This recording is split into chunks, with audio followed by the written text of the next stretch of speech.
Welcome back to Bill Altman's Audio Scrapbook, episode number 4. These episodes feature audio clips from my time as an Army broadcaster. I'm recording this in 2018 as a supplement to a series of 10 photo albums I prepared recently.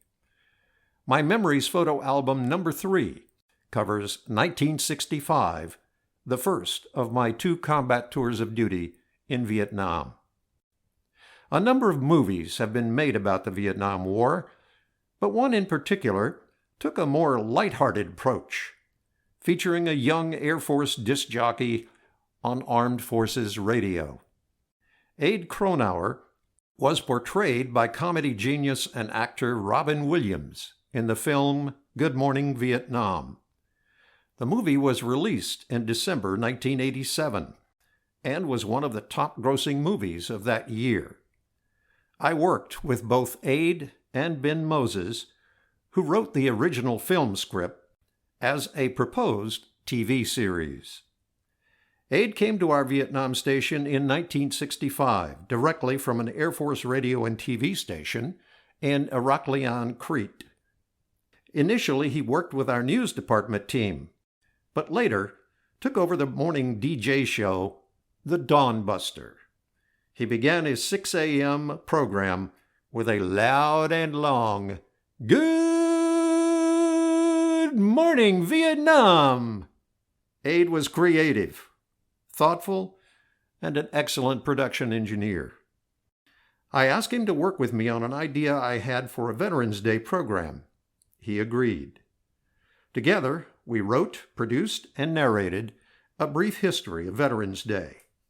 For a few speaking parts, we recruited other AFRS staff members. The program was broadcast November 11th, 1965. Apparently, General Westmoreland, the commander of all military forces in Vietnam, liked the program because one of his aides called the station and requested that we broadcast it again. Needless to say, the general got his wish. The following audio cut is the entire program. The runtime is 9 minutes and 50 seconds. This is Veterans Day, 1965, a day on which we honor veterans of the armed services for the part they have played in keeping and restoring peace to our world.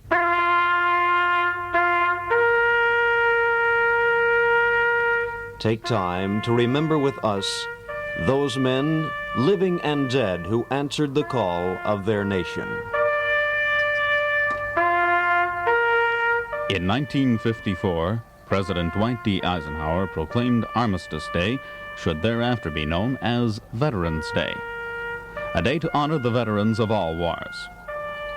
Today, there are 22 million veterans of World Wars I and II and the Korean conflict. And there are new veterans being made every day around the world. Veterans Day really began on the 11th hour of the 11th day of the 11th month in 1918. At that time, hostilities ceased in the war to end all wars. After 4 years of World War, nations could lay down their arms and prepare to live in peace once more. The announcement of the armistice was greeted around the world with wild enthusiasm and relief. In cities throughout the United States, people poured into the streets and formed impromptu parades. Church bells rang, women cried, and men shouted with relief. As units returned from overseas, the same enthusiastic crowds met them in the streets and at the docks. Peace had returned to a battered and weary world, and the years of tension and fear could be forgotten. But everyone could not forget, for the bodies of American soldiers lay buried beneath the fields of France. In order that these men, who made the supreme sacrifice, would not be forgotten, Armistice Day was established. On that first Armistice Day in 1919, President Woodrow Wilson issued the following statement. To us in America, the reflections of Armistice Day will be filled with solemn pride in the heroism of those who died in the country's service and with the gratitude for the victory, both because of the thing from which it has freed us and because of the opportunity it has given America to show her sympathy with peace and justice in the Council of the Nations. And in the years to come, America did show her sympathy with peace, and she did not forget those who gave their lives for that peace. Every year on November 11th at 11 a.m., people in the great cities and the small, in the mountains and on the farms, took time to pause and reflect and to remember the men who gave their all. Businesses closed, traffic stopped. Even the mighty forces of the government itself paused for a moment to remember. The world stood still and remembered the veterans of World War I. Then, on a December morning in 1941, peace came to an end with the attack on Pearl Harbor, and the nation, like a sleeping giant, awoke again to the horror and reality of war. Names new to the American public exploded across the headlines. Guam, Wake, Luzon, Manila, Bataan, Corregidor, and then El Alamein, Casablanca, Oran, Algiers, Bizerta, and Tunis.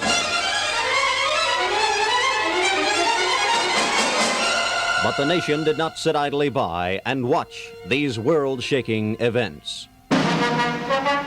The same cities and farms that had so enthusiastically celebrated the end of the First World War poured forth the men and materials needed to fight a war that was truly global. The nation, not just the armies, mobilized and put itself on a war footing. Women stepped in and took over jobs held by men, so the men could become soldiers and carry the fight to the enemy. And carry the fight they did. Clerks, farmers, teachers, students, from the cornfields of Iowa and the hills of Tennessee they came, every type of American.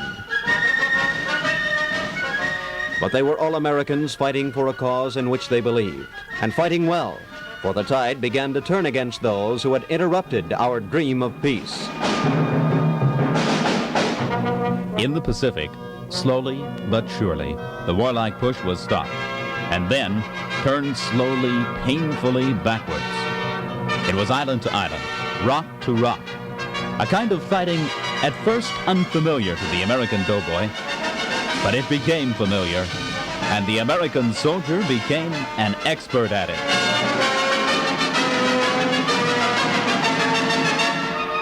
At the same time in England, the greatest collection of men and machines ever assembled looked toward the coast of France, to Normandy, for beyond those peaceful beaches lay the source of Europe's misery and pain, and the heart of the fatherland represented the end of the Holocaust and a new hope for peace.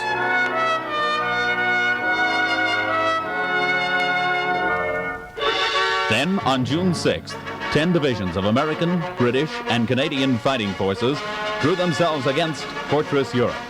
And Fortress Europe fell. The enemy pushed back, and the war in Europe drew to a bitter close.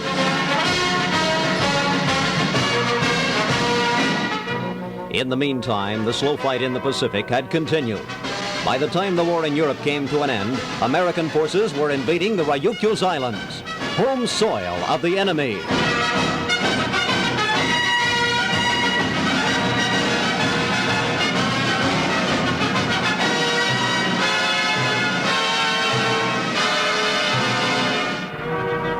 And then, on September 2nd, 1945, the surrender came, and the war was really over. And once again, the nation, weary of war, prepared to live in peace. The veterans came home.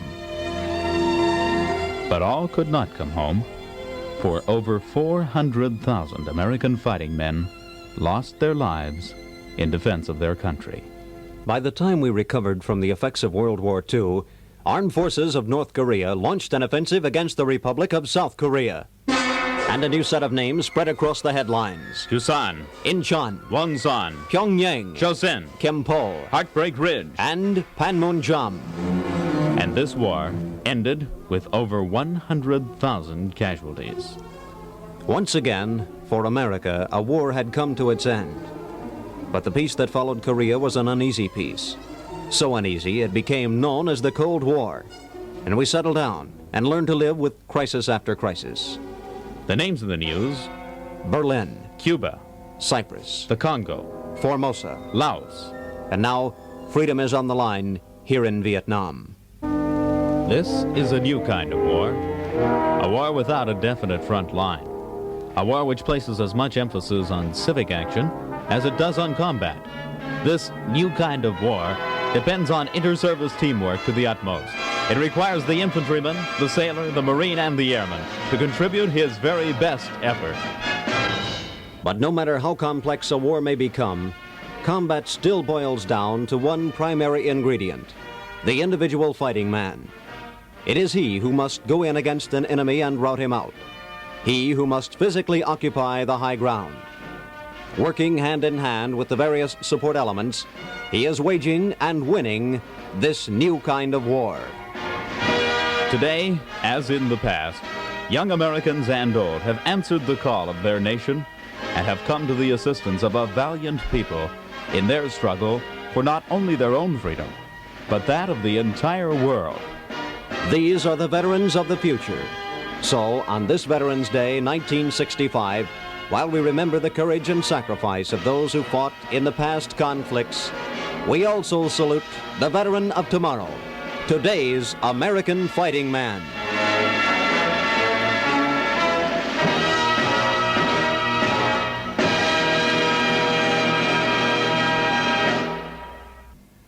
You have just heard Veterans Day 1965, a production of AFRS Vietnam.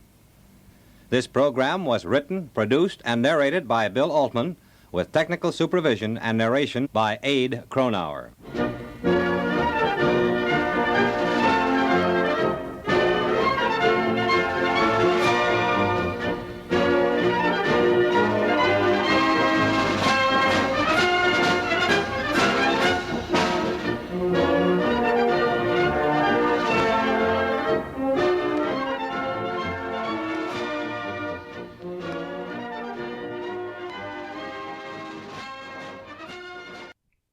That's it for episode number 4 of my audio scrapbook. I hope you'll join me next time for episode number 5, when I journey to Fort Bragg, North Carolina, the home of the airborne, for the first of my 2 assignments there. Thanks again,